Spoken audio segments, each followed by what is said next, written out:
You're listening to TCB Radio, throwbacks, classics, and beats, streaming for your listening pleasure.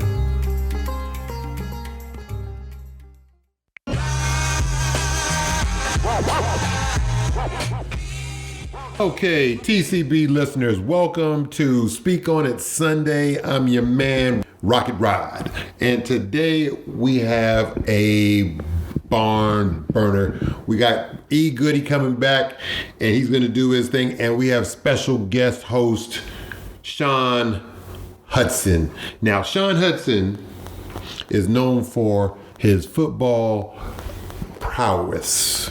He was drafted or he was recruited. He got a full scholarship from Arizona and then transferred to Utah and did his 4 years playing excellent D1 football. So his understanding and or insight and excite of football is top-notch level.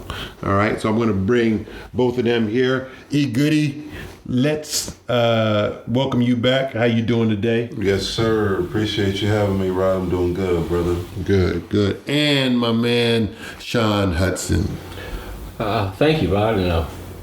Thank you for the opportunity. I got a small beef with Goodie with the playoffs in 86, but we'll talk about that in another season, another time. Right. Thank you for having me. Looking forward to talking football today. Right. So let's get it going. We're going to do the NFL all through and through. We're in the playoffs, the last part of the playoffs. Let's recap what we saw last weekend. Now, when we did our first episode, Goodie talked about who's going to do what and how they're going to fare in that section of playoffs. How did you feel everything panned out as you saw it happen, Goodie? Well, it panned out pretty much how I thought it would. When you get to this part of the playoffs, if you have a good quarterback, then you're pretty much going to be the ones that advance. And we saw that in the divisional round. I thought, I think by all accounts, everyone will agree, Mahomes is the best quarterback in the league. He advanced. Burrow is from Cincinnati, is the other quarterback in the AFC Championship. He advanced. And I think you saw just what quarterback play does in the NFL. If you have a good quarterback, then chances are you are going to excel at a high level. And then in the NFC, with Jalen Hurts, I thought he was an MVP candidate all year, proved it on the field before he got hurt. I think that hurt his chances for the MVP, but nonetheless, he proved his worth as an MVP candidate. And then, Brock Purdy, he's undefeated as a starting quarterback and has really guided that ship for San Francisco. So I thought the games played out as they should with a good quarterback play, lending itself to the reason why all four teams advanced to the championship games. So that was my assessment of it. I don't know if you agree, Sean, as far as the quarterbacks, but what was your assessment of those games last week? Well, I believe that Buffalo backed their way into the playoffs. They weren't playing well at all. Josh Allen wasn't playing well at all. And Cincinnati did what they were supposed to do. They bullied, pushed around, and beat up Buffalo. And I believe they have a top flight quarterback in Joe Burrow. But I believe the MVP of Cincinnati Bengals has been the Dean Special Coordinator, as well as the 49ers and DeMeco Ryans. I believe their adjustments, putting people in position to be successful. I knew that the Niners game was going to be a slugfest, as you and I talked about before the show, Goodie, and it lived up to his billing. Dak Prescott made a lot of errors, and I believe the Niners relied on that, and they capitalized on turnovers, which I believe, as we talk further along about the game this weekend, I believe turnovers will make the difference this Sunday. Whoever turns the ball over sudden change of possession, whoever runs the ball, and whoever plays violent and physical will advance to the Super Bowl the first weekend of February. Yeah, and I agree, especially as far as the physicalness with which these teams play in the playoffs. If you look at, like you said, the way the Niners defense is and how they pushed around the Cowboys, but going back to that game, the reason why Dallas didn't advance, in my opinion, one of the main reasons why, besides Pollard getting hurt and a lot of questionable play calling by the offensive coordinator, was Dak. Like, Dak didn't just get to where he was on last Sunday. You know, he had 15 interceptions and only 12 games played. So, you know, when you have those type of stats right there, and I mean, and the only thing that I wanted him to do, like, it's okay if you turn it over, but you can't turn it over when you're going to score, meaning in the red zone, and you can't turn it over and put them in the red zone with an opportunity to score. And he did both, if you remember, on both interceptions. So that was part and parcel the reason why the Cowboys lost. Oh, they held the Niners to 19 points. So if you tell an offense, give me 19 points, like, you can't score 20 points, and you know, the points off of turnovers, like you said, especially in the playoffs, it's true and indicative. In the NFL and the NBA, if you turn the ball over, especially in the playoffs when things get tight, possessions are, you know, of great consequence. You can't turn the ball over, especially when you're going to score, or if you turn the ball over and let them be immediately in the red zone with the opportunity to score. So that's why they lost, and you know, that's why you know, if you want to look out into the future for the Cowboys, they're going to have to do something about Dak's turnovers. I don't know if it's, you know, getting him more help on offense, you know, losing Mari Cooper and not replacing him with a legit number 2 to CD Lamb's number 1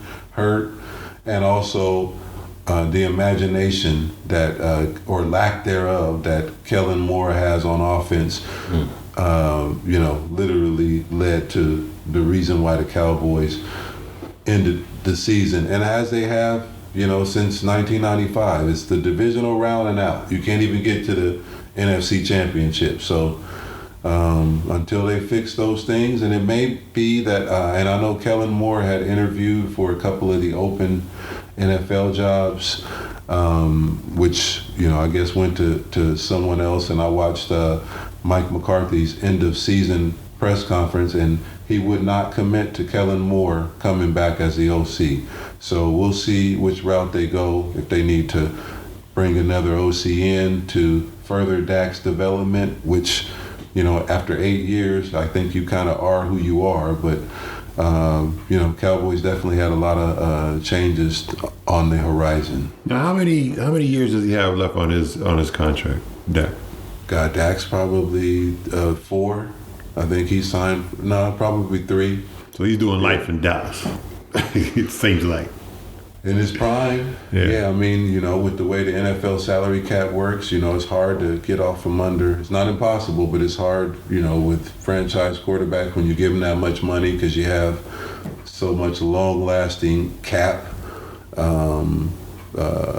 casualties as it relates to contracts if you try to trade or cut a quarterback making that much. But you know, it's going to be interesting to see. Like I said, they have Pollard is up for free agency, so We'll see if they franchise him and keep him or sign him to a long-term deal. I know they asked Zeke in his end-of-year press conference if he was amenable to taking a pay cut, because, you know, he's due $20 million next year, and his production is not commensurate with that type of salary. So we'll see which way they go. You know, it seems like the defense is pretty much set. They are getting Dan Quinn back He interviewed for a few open jobs. Dan Quinn is the defensive coordinator for the Cowboys, so he should be coming back. So, in the draft and in free agency, we'll look to see what Dallas does and try to, get over that hump, because it's been divisional round and out. I looked at a stat recently. Dak is 2-4 in the playoffs. Tony Romo was 2-4 in the playoffs. Right. So along with that, Sean, I want let's take this a little off the cuff right now. This is off the cuff. I know that you're a Miami guy. Let's say you're GM for a day. What do you think the Dallas Cowboys need to do to solidify a Super Bowl next year? What could they possibly do? You already have a $50 million quarterback that has not produced a Super Bowl yet. And we talked about this earlier, how if you're paying that kind of money to a franchise player, I want to see results. I'm not going to do the pile on Dak today. Okay. The last 72 hours, they've piled on Dak enough for all of us.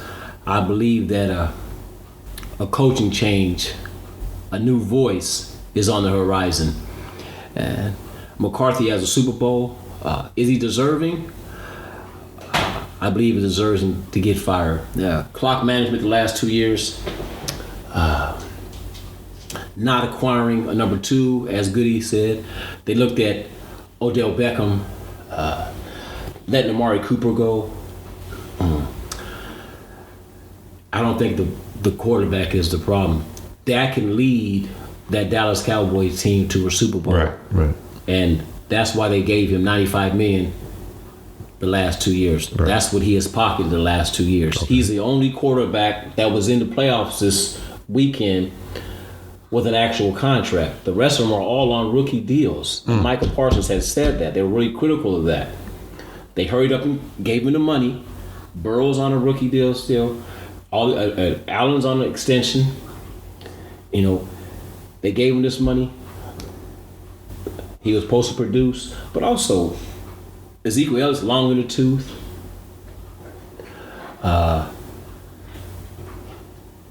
They just need to shore up some things. They need to sign Pollard. Pollard just had ankle surgery yesterday. There's a lot of things Dallas needs to do besides Dak Prescott. Right. But the 15 turnovers, that's a lot. The red zone mistakes, that can't happen. But I want to go back to my notes about defense. They've put a lot into their defense. I think now they have to be more explosive on offense, especially in that division, which I believe this year's NFL MVP will be Jalen Hurts. He's in their division. He ain't going nowhere. You don't wish injury on nobody. Right. And the Eagles are loaded for bear with Fletcher Cox at defense, Brandon Graham, the veteran Darius Slay. They just got C.J. Gardner-Johnson. They're ready for the next 4 years to compete for the NFC East and also the Super Bowl. And the Giants are on their way. They got to re-sign Daniel Jones, find out what they're going to do with that kind of money, if he's worth $50 million, to be able to compete. Just like Goodie said, though, you got to have a quarterback in the NFL. And I believe they got that right.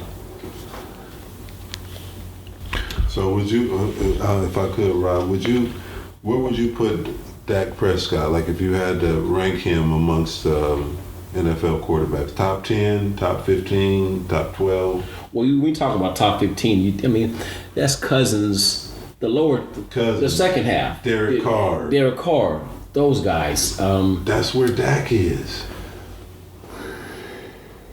I can name...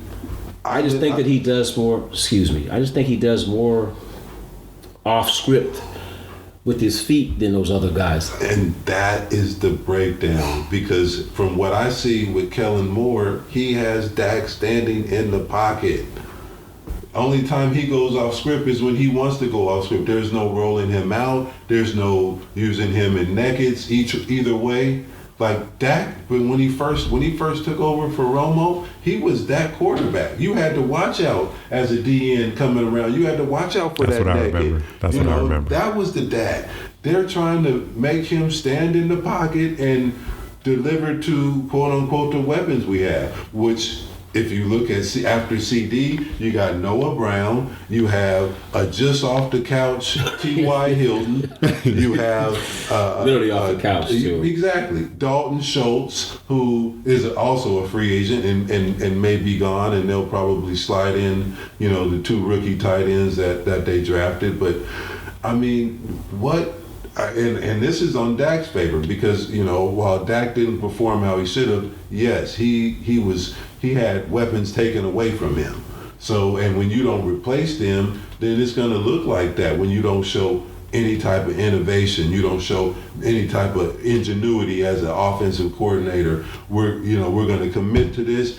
There's been plenty of times this season where you watch on the first drive, the Cowboys come out, and I mean they go, 7 plays, 75 yards, touchdown by 4 runs, 3 passes, and it just looks good. The next time they come out, it's some double reverse pitch back. Like, what are you doing? Don't you just see? You could do that the rest of the game, right, and win. But it's this insatiable appetite to show how, in my opinion, how smart he is and Kellen Moore, and how he's ready for the next, the next job, the head coach job. Mm-hmm. But McCarthy is the should be the last line. Like, if I hear what I don't need to hear, we're not running that or whatever. But he gives.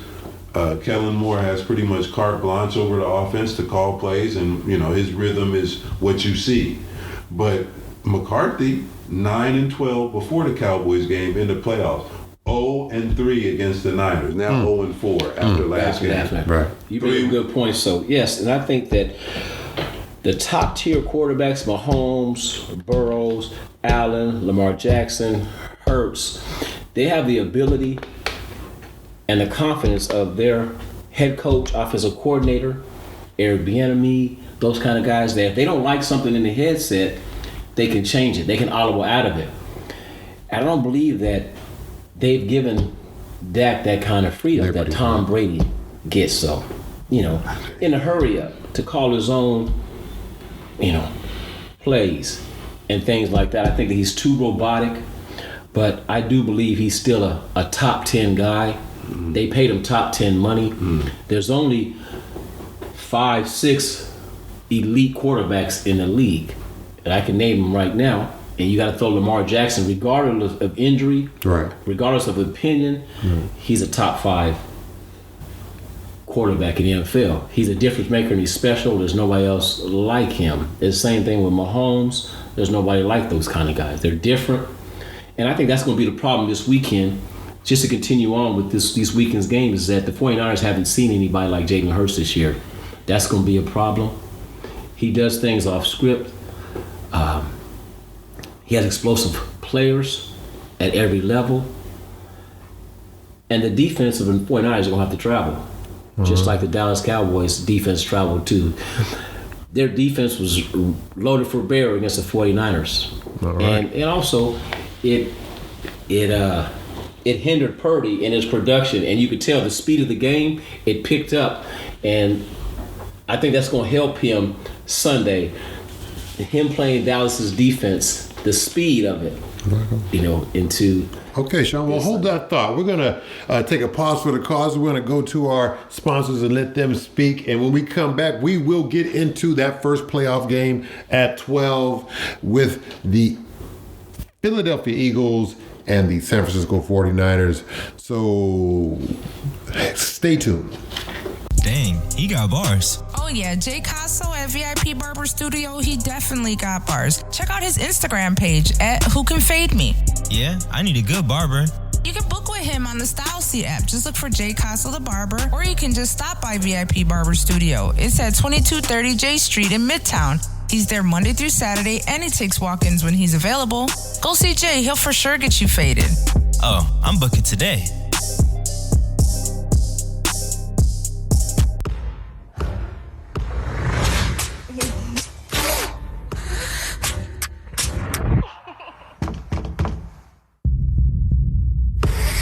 Fear. Only in theaters January 27th. Rated R. All right, y'all. We're back here at TCB Radio Show Sports Edition. Speak on it Sundays. I got my man here, Goodie, and my man Sean, and we're going to go over. We've already done the recap from last week's playoffs in the NFL, and now we're going to go over the 49er Eagles and highly anticipated game. We don't know. Let's talk about it. Let's get into it. I need you guys to help these fans understand what's going to happen this Sunday. Well, Rodney, first of all, just like I said, both are top 10 defenses.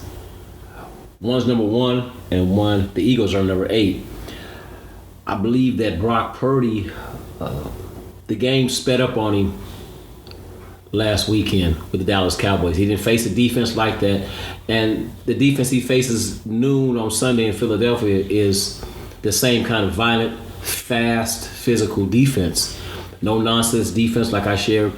All-Pro Fletcher Cox, the veteran Brandon Graham, Darius Slay, and new acquisition C.J. Gardner-Johnson leading the back end of it. And also, the Eagles don't turn the ball over. They don't give the ball to their team. They play on shorter fields because the defense is so special. They have good special teams, but they have explosive players. A.J. Brown, Devontae Smith, Miles Sanders, Dallas Goedert. And 49ers have injuries. Deebo Samuel is not 100%. McCaffrey is not 100% right now. He's splitting time with Elijah Mitchell. And I believe the actual MVP of the 49ers this postseason has been DeMeco Ryans, who probably, this will be his last, my prediction, will be his last game as a 49ers defensive coordinator, because he'll be the Denver Broncos head coach Monday morning after I believe the Philadelphia Eagles will steamroll them. They've been the best and most complete team all year. I believe that this year's MVP will be Jalen Hurts. He threw for almost 4,000 yards, 22 touchdowns, 13 on the ground. He has 26 rushing touchdowns in the last 3 years. That's unheard of for a quarterback. I believe his RPO, his ability to improvise, run downhill, audible change of plays will give 49ers a major problem. The Niners have to travel, the defense have to travel. And I believe Brock Purdy has to play mistake-free football. Can't turn the ball over. Has to rely on a running game and spread the ball around. His favorite target has been Kittle. And Philadelphia defends tight ends really well. So I believe that Purdy has his hands full, as well as the Niners. Goodie, what is your take on that? A lot of good points there. I will say, we mentioned earlier about quarterback play. I also think coaching, head coach to be exact, is paramount, especially when you get this far with a chance to go to the Super Bowl. Kyle Shanahan versus Nick Sirianni. I like both coaches, but Kyle Shanahan has shown himself to be, Super Bowls notwithstanding, just one of the most innovative coaches we've seen come around since Bill Walsh, in my opinion. Oh wow! The way this, a blast from the past. Okay. Just his play calling, the way the running game. They say the apple doesn't fall far from the tree. If you look at Kyle, he's similar to how his dad, when his dad coached at Denver, and he had 5 or 6 1,000-yard running backs that were undrafted, 6-round picks and whatnot. So they can find a running game, and I think it much to do about how they draw up running plays and the creativeness that they use on the offensive end. So if I was just breaking down this game, if you go coaching, I give that to Shanahan, just from the experience in being here and having made a Super Bowl before. Nick Sirianni is a young coach, but shown himself to be a really good coach as well. But I think I would give that matchup to Shanahan. If you go to the quarterbacks, yes, I think Hurts has shown himself to have a better year. He's got more experience, more stats, and I think you give that matchup to the 49ers, or I'm sorry, to the Eagles. You go to the defense. D'Amico Ryans taking over for Robert Saleh, who parlayed that same position into a head coach job with the Jets. So you might say it's the players in that situation, and not so much the coaches. But D'Amico Ryans is a good young coach, really energetic on the sidelines, a la Robert Saleh. And so you probably, I'm drawing a blank here on who the Eagles D coordinator is, but I think D'Amico Ryans, by virtue of the fact that he is in head coaching conversations for a new job, gives him that edge. So if you break it all down, I'm going to take the 49ers. Their favorite, or their underdogs, by 2.5 points. So they got the Eagles favored by 2.5 points. I'm going to take the 49ers. I think the defense travels. They don't have many weaknesses, if any, on the defense. They led the league in points allowed and I believe yards allowed. So great on defense, all three levels. Defensive line, the way they rotate about 7 to 8 guys in on that D line, coupled with their linebackers, Greenlaw along with Fred Warner, and then on the back end, those Ward brothers, the safety Hufanga. I think it's going to be enough to rattle Jalen Hurts, and I think the 49ers will be going to the Super Bowl to represent the NFC. Wow. Okay, so we have a disparity here, ladies and gentlemen, between Sean and Goodie. I love it. I love it. I love it. So your man Sean was like, nah, they about to get steamrolled. And you say, no, my defense is going to hold it down and bring it to a Super Bowl opportunity for San Francisco. As long as Purdy can steer the ship right and don't turn the ball over. Again, can't turn it over when you're going to go score, and you can't give a turnover to them where they're immediately either go score or have an opportunity to. And I think the 49ers can get it done. Also too, we didn't mention special teams. Good point. Ray McLeod against the 49ers had a pretty much could have been a disastrous fumble, which he's done a few times this year. So as long as he can give his team, don't put his team in harm's way, I think the 49ers should win. And Robbie Gould, 2 kick and field goals. I think 49ers take that part of the equation as well, that third of the game. So you have offense, defense, special teams. I think the 49ers are better on 2 of those 3 phases of the game, and I think they get it done. Well, I can just hear it right now. Bang, bang, Niner gang, all throughout Sacramento County, Northern California, to the Bay, as far as we can tell. They're grinning and they're jumping around excited. Thank you, Goodie, for your commentary. We believe it too. But Sean, on the other hand, do you have a retort for that? Yeah, right now, if you can see Goodie now, we elbowing and we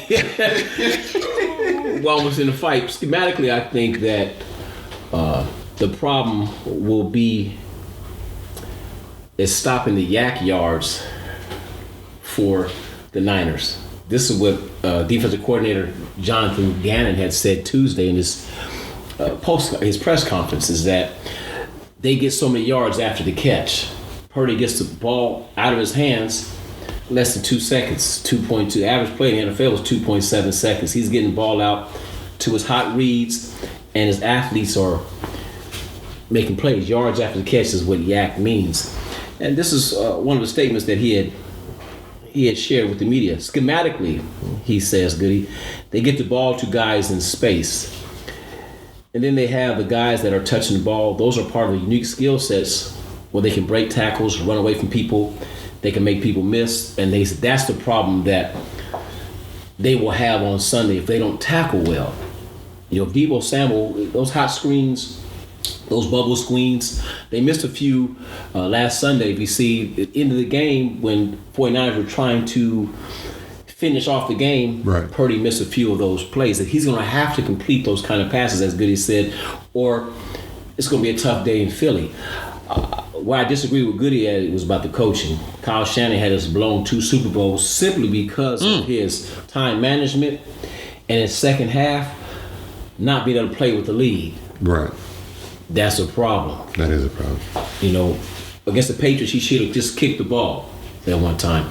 And he didn't kick the ball, left Tom Brady, the greatest quarterback to ever live, a few extra seconds. You have to look at that and say, okay, if I do kick it here, or if I don't call a timeout here, or if we run the ball here, 45 seconds would have elapsed out of the clock. So that last New England Patriots drive would have been all for naught with time and clock management. And that's why McCarthy will be fired this year in the next couple of days because of clock management. So I disagree with Goodie about the head coaching advantage and disadvantage. I think Nick Sirianni, even though his 2018 title was not his, he's managed not only his team well, but his clock management, the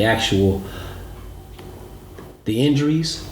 I think it was important to sit Jalen Hurts for those 2 games and then playing when they had to win the NFC title. I believe they're healthy. They're whole, not lacking anything. And I believe they're just too physical. And I believe it's too much to ask. Just like the 2007 Giants, when they won the Super Bowl, they had to win 4 games on the road. It's too much to ask for a team to do that consistently, to win on the road like that. The 49ers are going to have to win in a hostile environment, a team that has home cooking, right, and has the best player in the NFL. Right. I'm gonna say that again, has the best player in the NFL. Gotcha. By the way, Patrick Mahomes is going to win the MVP.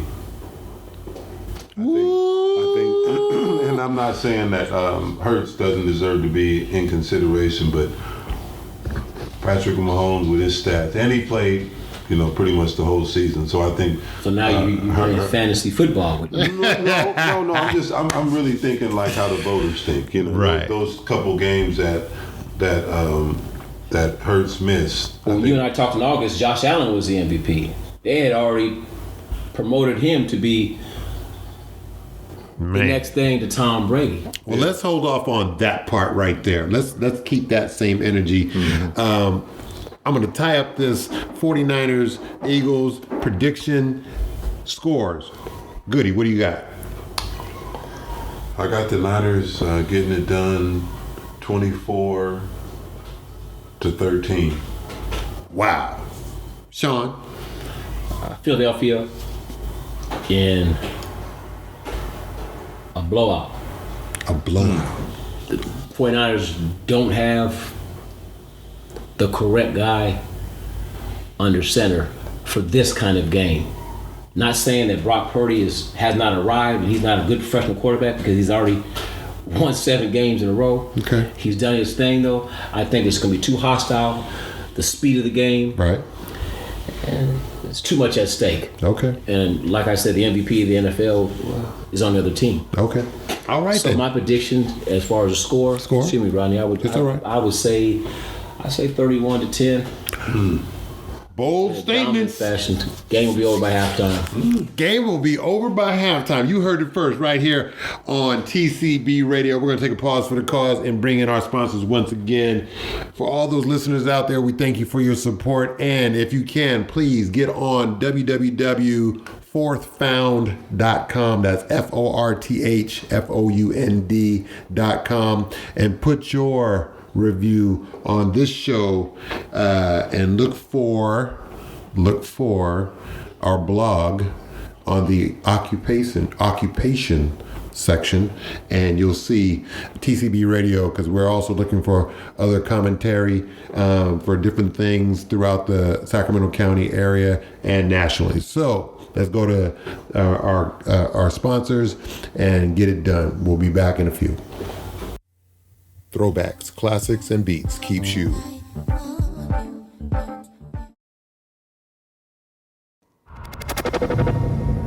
What is your biggest fear? We tell each other our most personal fears. My biggest fear is drowning. It's something about blood. My biggest fear is losing you. Bullshit. What are you afraid of? Believing what you fear will bring to the victim what they are afraid of. Will you face your biggest fear?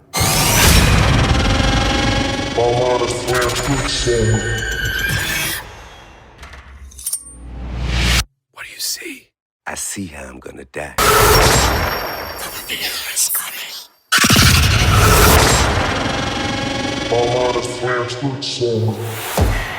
In theaters only, January 27th. All right, we're back again. We're on the third quarter of our show, and we're going to talk about this Cincinnati, Kansas City game. And we want to know from you guys, Goodie, Sean, what do we have in store for this game? I want to know. Now, if I was to bet, let me know after your analysis, who do I need to go to get that win? I'm trying to make me some money. All right? Goodie, what you got for me? So Bengals going to the Chiefs. I think with the arsenal that the Bengals are bringing into Arrowhead Stadium, I think it's going to be too much for the Bengals or for the Chiefs to overcome. Star quarterback Patrick Mahomes did have an ankle injury in the divisional round last week. He says he's good to go and he's going to play. But to say that there won't be any limitations, I think would be foolish. So we'll see how that translates to the game. But the Chiefs are favored by 1 point, which means it's pretty much a pick 'em game. And I am taking the Bengals. I think Joe Burrow and his weapons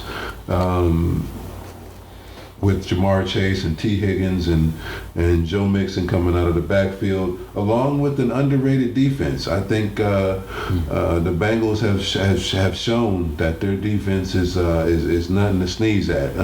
It's pretty much the same defense that made it to the Super Bowl when they lost to the Rams. But I do think they're going to be too much for the Chiefs to overcome.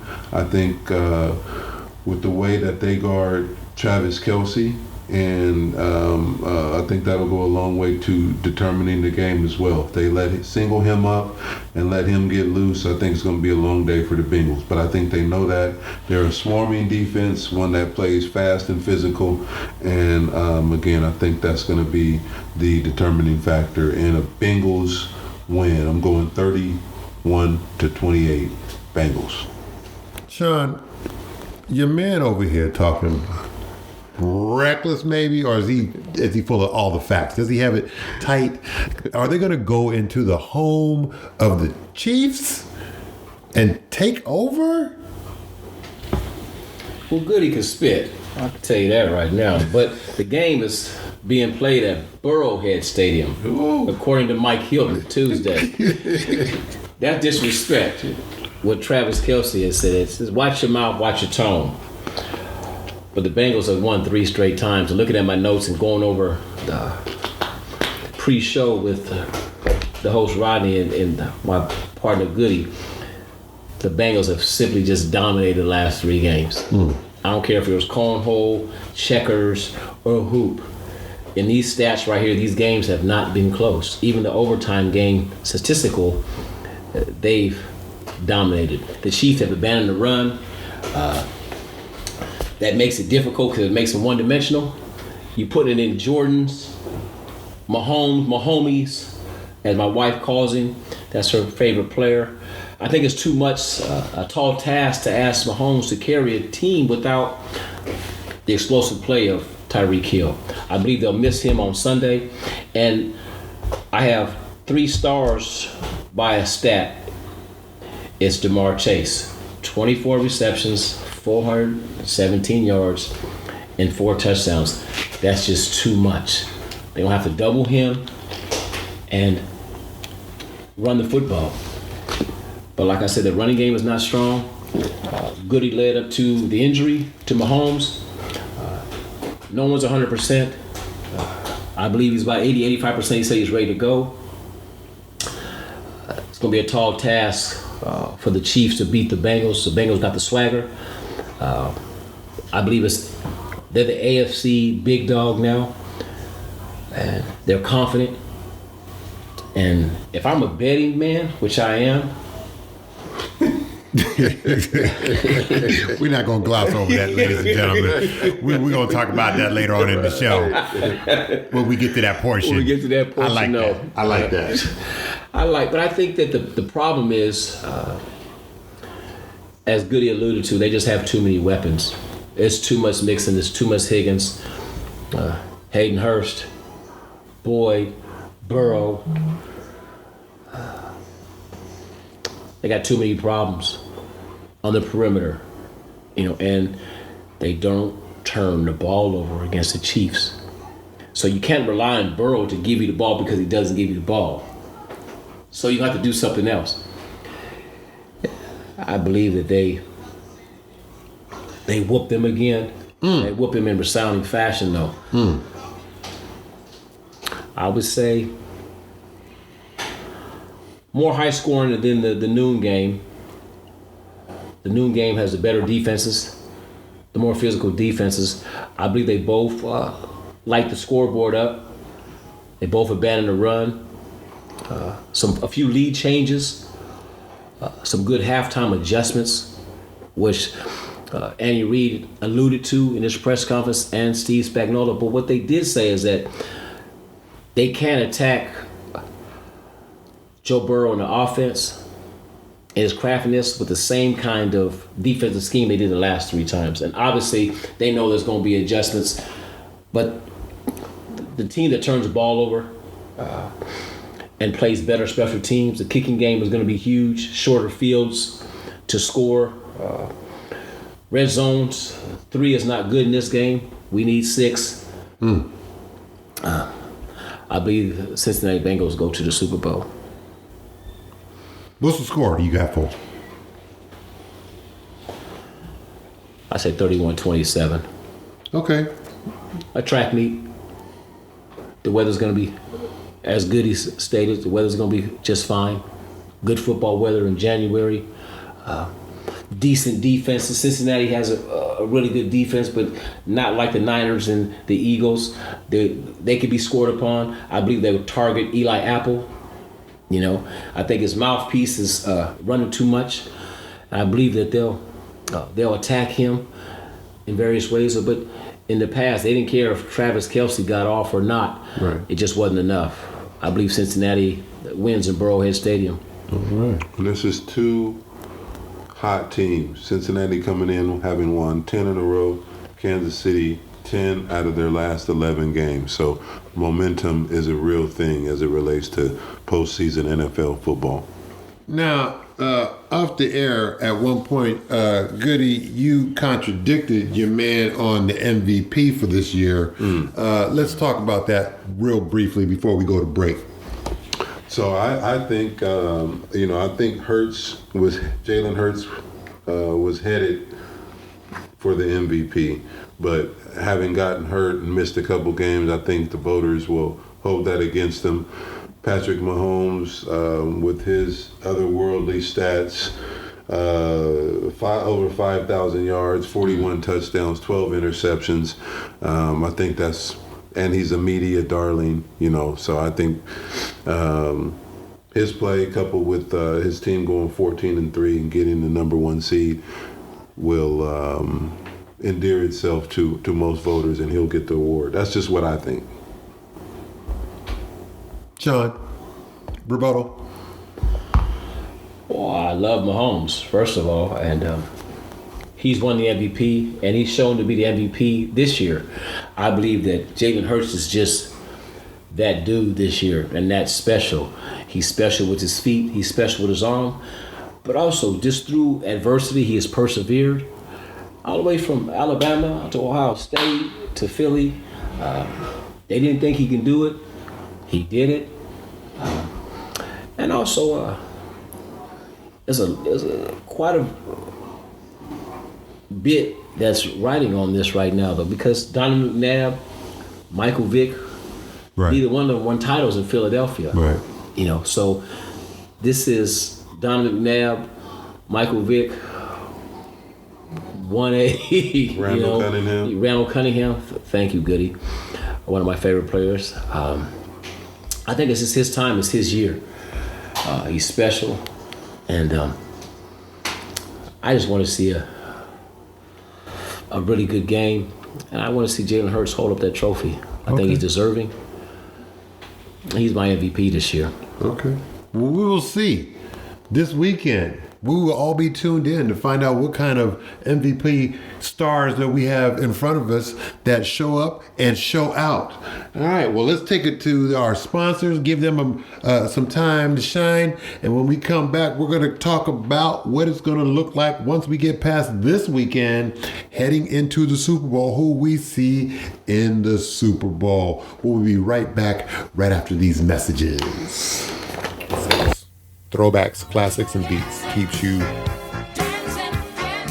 Dang, he got bars. Oh yeah, Jay Casso at VIP Barber Studio, he definitely got bars. Check out his Instagram page at Who Can Fade Me. Yeah, I need a good barber. You can book with him on the Style Seat app. Just look for Jay Casso the Barber, or you can just stop by VIP Barber Studio. It's at 2230 J Street in Midtown. He's there Monday through Saturday, and he takes walk-ins when he's available. Go see Jay, he'll for sure get you faded. Oh, I'm booking today. TCB Radio, the best of today and back in the day. We are back. Thank y'all, ladies and gentlemen, for tuning in.